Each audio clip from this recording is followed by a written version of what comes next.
அனைவருக்கும் வணக்கம். நான் உங்கள் அருண். இன்னொரு காணொளியில் இன்னொரு தகவலோட உங்களை நான் சந்திக்கிறேன். அந்த வரிசையில் இன்றைய தினம் கனடா தொடர்பான 2 முக்கிய செய்திகளை உள்ளடக்கியதாக இந்த காணொளி அமையப் போகுது. இப்போதான் என்னுடைய யூடியூப் சேனல் பக்கம் நீங்கள் புதுசாக வாரினா இருந்தால் என்னுடைய யூடியூப் சேனலை சப்ஸ்கிரைப் பண்ணி லைக் பண்ணி ஷேர் பண்ணுங்க. அப்போ தான் நான் போடுற எல்லா தகவல்களும் உங்களுக்கு உடனுக்குடன் வந்து சேரும். வாங்க இந்த வீடியோக்குள்ள போகலாம்.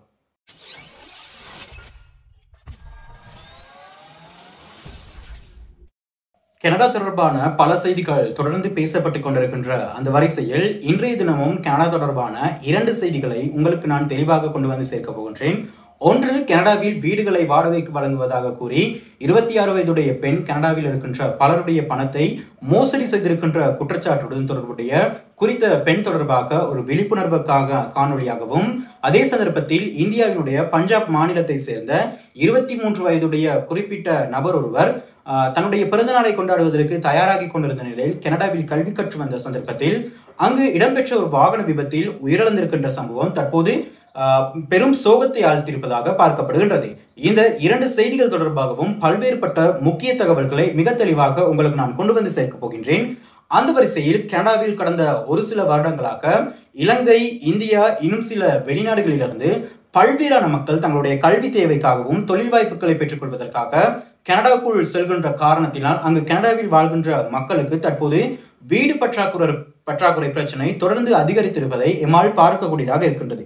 அந்த வரிசையில் கனடாவில் தற்போது ஒரு குற்றச்செயல் பதிவாயிருக்கின்றது. கடந்த 2023 ஜூன் மாதம் முதல் 2023 அக்டோபர் மாதம் வரைக்கும் இணையதளத்திலே வீடுகளை வாடகைக்கு வழங்குவதாக கூறி 26 வயதுடைய லொரிசா என்கின்ற பெண் ஒருவர் போலியான பிரச்சாரத்தை மேற்கொண்டு வந்ததன் விளைவாக அதிக அளவிலானோர் குறித்த இந்த லொரிசா என்கின்ற 26 வயதுடைய பெண்ணிடம் வீடுகளை வாடகைக்கு பெற்றுக்கொள்வதற்காக அதிக அளவிலான பணத்தை கொடுத்து தற்போது ஏமாந்திருக்கின்ற சம்பவம் கனடாவில் தற்போது பரபரப்பாக பேசப்படுவதை எம்மால் அதிக அளவில் பார்க்கக்கூடியதாக இருக்கின்றது. குறிப்பாக அதிக அளவிலான பணத்தை கொடுத்து ஏமாந்த மக்கள் தற்போது போலீஸ் நிலையத்தில் தங்களுடைய முறைப்பாடுகளை தொடர்ந்து பதிவு செய்வதன் காரணத்தினால் போலீசார் குறிப்பிட்ட இந்த 26 வயதுடைய லொரிசா என்கின்ற பெண்ணை கடும் தேடலுடன் தற்போது விசாரணைகளை மேற்கொண்டு வருவதாகவும் ஒரு செய்தியை தற்போது எம்மால் சமூக வலைதளத்தினூடாக பார்க்கக்கூடியதாக இருக்கின்றது. அது மட்டும் இல்லாமல் போலீசார் தற்போது இன்னும் ஒரு தகவலை வெளியிட்டிருக்கின்றார்கள். அது என்ன அப்படின்னு பார்த்தீங்கன்னா, இந்த குற்ற செயலுடன் தொடர்புடைய இந்த பெண்ணை நாங்கள் தேடுகின்ற சந்தர்ப்பத்திலே இவரிடம் அதிகளவிலான பணத்தை கொடுத்து ஏமாந்தவர்கள் இனிவரும் நாட்களில் அதிகரிக்கக்கூடும். இவ்வாறான குற்ற செயல்களில் ஈடுபடுகின்றவர்கள் தொடர்ந்து இந்த காலகட்டத்திலே அதிகரித்திருக்கின்ற காரணத்தினால் இப்படியான போலி அவநம்பிக்கையான கருத்துக்களையோ அல்லது அவநம்பிக்கையான விளம்பரங்களை நம்பி உங்களுடைய பணத்தை கொடுத்து ஏமாற வேண்டாம் என்று கனடா நாட்டினுடைய போலீசார் அங்கு இருக்கின்ற மக்களுக்கு ஒரு எச்சரிக்கையான பதிவை தற்போது வழங்கி இருக்கின்றார்கள். எனவே இந்த சந்தர்ப்பத்தில் இது ஒரு பிரதானமான ஒரு செய்தியாக தற்போது கனடாவில் பேசப்பட்டுக் கொண்டிருக்கின்ற நிலையில் இன்னும் ஒரு செய்தியாக பார்க்கப்படுகின்றது. இந்தியாவினுடைய பஞ்சாப் மாநிலத்தை சேர்ந்த 23 வயதுடைய சிங் என்று சொல்லக்கூடிய ஒரு குறிப்பிட்ட இளைஞர் ஒருவர் கனடாவில் கல்வி கற்று வந்த நிலையில் தன்னுடைய பிறந்த நாளை கொண்டாடுவதற்கு 2-3 நாட்களுக்கு முன்பதாக கனடாவில் இடம்பெற்ற ஒரு வாகன விபத்தில் அதாவது குறிப்பிட்ட அந்த சிங் என்று சொல்லக்கூடிய 23 வயதுடைய இளைஞனுடைய காரும் அங்கு வருகை தந்த ட்ரெக்கும் நேருக்கு நேர் மோதியலில் குறிப்பிட்ட இளைஞன் கடும் காயமடைந்து அங்கு இருக்கின்ற வைத்தியசாலையில் அனுமதிக்கப்பட்டிருக்கின்றார். அனுமதிக்கப்பட்ட பின்னர் அந்த குறிப்பிட்ட இளைஞனுடைய பெற்றோர் இவருடைய பிறந்த நாளை கொண்டாடுவதற்காக இந்தியாவினுடைய பஞ்சாப் மாநிலத்திலிருந்து கனடா செல்வதற்கு தயாராகி கொண்டிருந்த நிலையில் குறிப்பிட்ட இளைஞன் வைத்தியசாலையில் சிகிச்சை பெற்று வந்த நிலையில் சிகிச்சை பலனின்றி உயிரிழந்திருக்கின்ற சந்தர்ப்பம் தற்போது பேசப்படுகின்றது.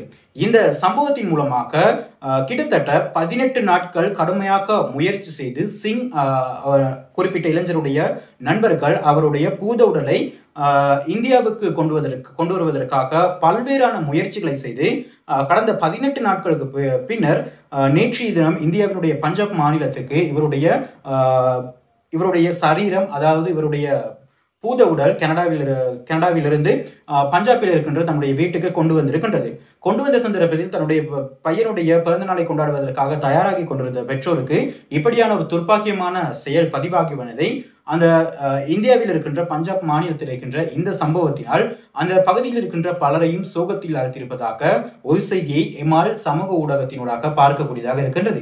எனவே இந்த சந்தர்ப்பத்தில் தான் கனடாவில் கடந்த 2 நாட்களாக இந்த 2 செய்திகளும் அதிக அளவில் பேசப்பட்டிருக்கின்றது. எனவே இது தொடர்பாக இனிவரும் நாட்களில் ஒரு சில தகவல்கள் வெளியாகிற சந்தர்ப்பத்திலே அதனையும் உங்களுக்கு கொண்டு வந்து சேர்க்க நான் தயாராக இருக்கிறேன். அதே போன்று இலங்கை இன்னும் சர்வதேச தகவல்களையும் உடனுக்குடன் நீங்கள் பார்க்க விரும்புகிறீர்களாயின் என்னுடைய யூடியூப் சேனலை இப்பதான் நீங்க பார்க்கிறீங்களா இருந்தா சப்ஸ்கிரைப் செஞ்சு லைக் செஞ்சு ஷேர் செய்யுங்க. அப்பதான் நான் போடுற எல்லா வீடியோக்களும் உங்களுக்கு உடனுக்குடன் வந்து சேரும். இன்னும் ஒரு காணொலியில் இன்னும் ஒரு தகவலோட உங்களை நான் சந்திக்கும் வரை விடைபெறுவது உங்கள் அன்பின் அருண். நன்றி, வணக்கம்.